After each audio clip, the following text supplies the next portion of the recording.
She stood on a brightly lit stage at age 13, her voice raw and fierce.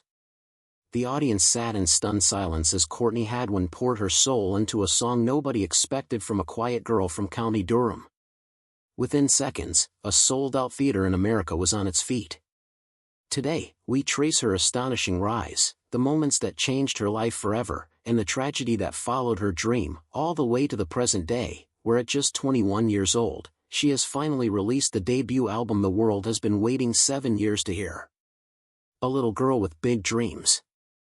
Courtney Hadwin was born on May 6, 2004, in Heselden, a small village in County Durham, England, to Marie and Paul Hadwin.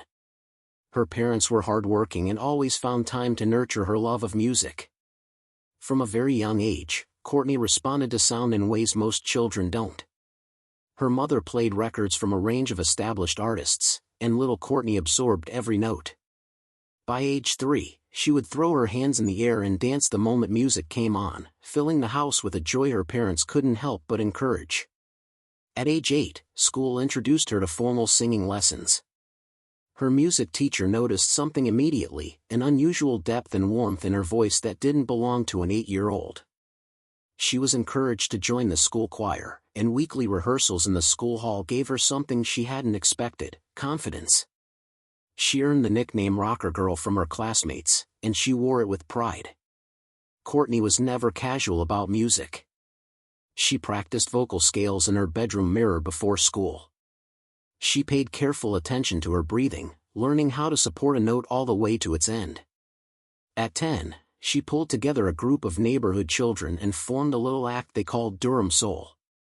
Their parents chipped in for guitars and drums. Small crowds gathered on weekends to watch them. A local newspaper ran a short feature with the headline, "A Young Girl Brings Soul to County Durham." Courtney's parents kept that clipping for years.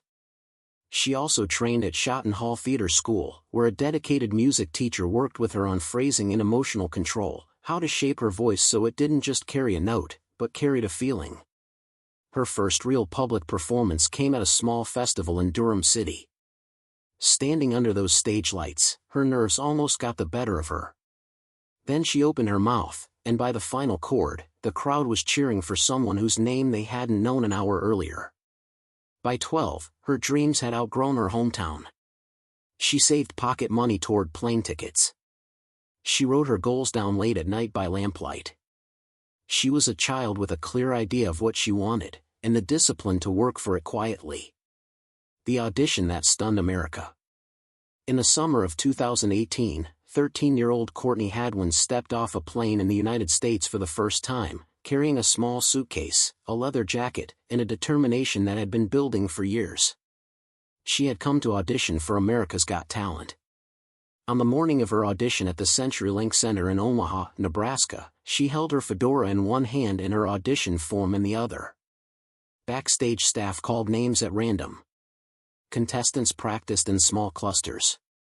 Courtney waited quietly, took a deep breath, and followed the producers through a narrow hallway onto the stage.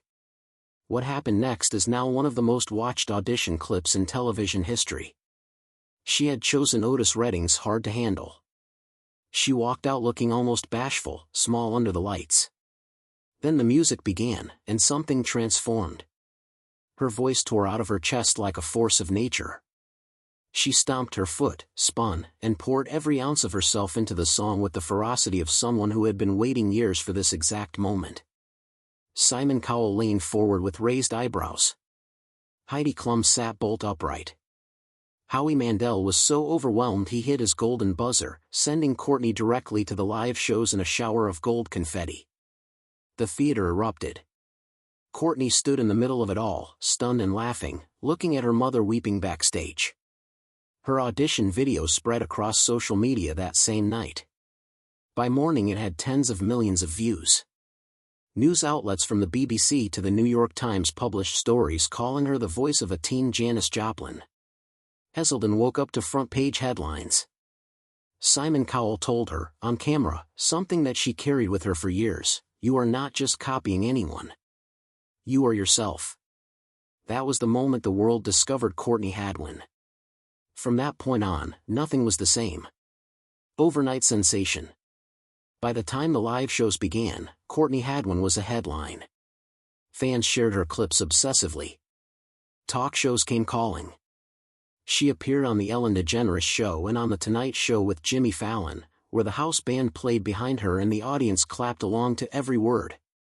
For her live show performances, she sang Papa's Got a Brand New Bag in the quarterfinals, Born to Be Wild in the semis, and Tina Turner's River Deep, Mountain High in the finale. Each performance added to a rapidly growing legend. Although she didn't win AGT's grand prize, her audition video had, by the time of her return for the quarterfinals, been viewed more than 200 million times, a figure host Tyra Banks announced live on air. After the finale, she performed 5 live shows in Las Vegas alongside winner Shin Lim at the Paris Hotel and Casino. Every appearance added to her profile. Record labels sent offers. Merchandise companies came knocking. But Courtney stayed grounded. She called home every night. She remembered what her mother told her, to sing to share joy, not to chase fame. Behind the sudden spotlight was a teenager dealing with something most of the cheering crowds never considered. She was painfully shy. Her grandfather had spoken publicly about how she had sung in her sleep as a child. The wild, fearless performer on stage and the quiet, nervous girl off stage were the same person, and the gap between them was enormous. Fame arrived fast. Learning to carry it took much longer. The difficult years. After the dazzle of AGT faded, Courtney faced something harder, the music industry itself. Labels saw her viral moment and immediately wanted to replicate it, on their terms. She was placed in rooms with established songwriters and producers and told to write. She sat there, aged 13, with a life that felt too small to fill an album. The industry wanted a packaged pop product. Courtney wanted to write music that was actually hers. The two visions rarely lined up. Years passed. She continued releasing singles, building a following online, and touring where she could. But the debut album the world expected never came, not because she wasn't working, but because she refused to release something that wasn't true. She watched the industry try to sand down her edges, and she quietly, stubbornly, refused to let it. In 2024, she signed to MN2's agency, but departed when they couldn't secure her bookings. She moved to Total Artist Management under Oliver Mojita and Reset. She was 20 years old and starting again. That willingness to keep starting over, even when it would have been easier to accept the wrong deal, says everything about who she is. The album that was always coming. On September 12, 2025, Courtney Hadwin released her debut album, Little Miss Jagged, 7 years after the AGT audition that made her famous, and a lifetime after the little girl in Heselden practiced scales in a bedroom mirror. The album is 14 tracks of soul, rock, funk, punk, and R&B, written in co-authorship with Grammy-winning producer Kevin Bowe and described by Courtney herself as her personal diary. She was 21 years old, and she had given the world everything she had spent years building in private. The lead single, You Only Love Me When I Lie, arrived first, a soulful blues rocker that rises from a quiet purr into a ferocious, full-voiced declaration of independence. Spellbound, which she'd originally written as a second album track, made the cut after she heard the demo and knew immediately it belonged. Die and Stay Pretty addresses the devastating experience of watching a close friend spiral under the weight of substance abuse, raw, personal, unflinching. Dirty she called simply, It's So Me. Every song on the record is a piece of who she actually is, rather than who a record label told her to be. She co-wrote every single track. The message threaded through the album is one she stated plainly, I'm jagged, rough around the edges, but with a little sparkle. I'm not scared to be different. Reviewed warmly across music publications and blogs, Little Miss Jagged was praised for its genre-spanning confidence and the maturity of its songwriting. It arrived not as a late comeback, but as the debut of an artist who had simply been waiting until she was ready. Taking it to the stage. The album didn't stay in speakers for long. To close out 2025, Courtney announced a UK headline tour beginning in Glasgow, with dates across the country giving fans their first chance to hear Little Miss Jagged performed live with a full band. Those who attended described something that went well beyond a support act or a nostalgia act. Courtney Hadwin on stage in 2025 is an entertainer in the fullest sense. She doesn't just sing, she commands a room. The powerful voice that first stunned America when she was 13 has deepened and grown with every year she spent refusing to compromise it.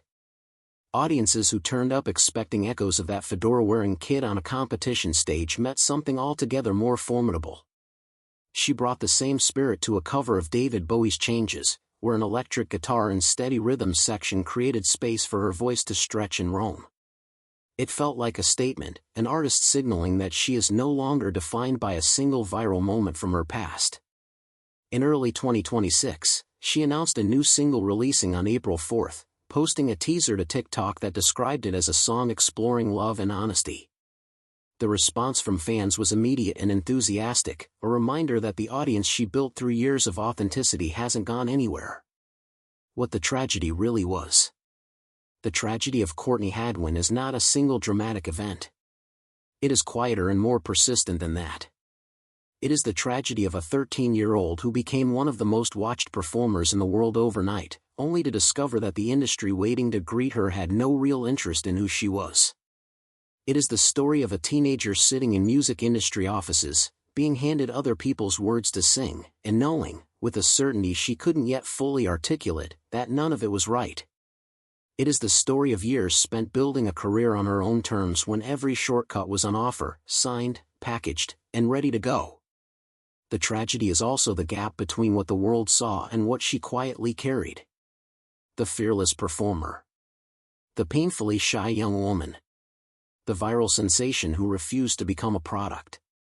The girl who once saved pocket money toward plane tickets, dreaming of a bigger stage, and then found herself standing on the biggest stage in American television and having to figure out, completely alone, what to do next. What makes her story genuinely moving is not the hardship itself, but what she did with it. She kept writing.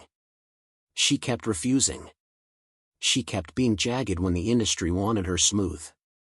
And at 21, she delivered exactly the album she had always promised. 7 years after that audition, the girl from Heselden is still here, and she is only just beginning.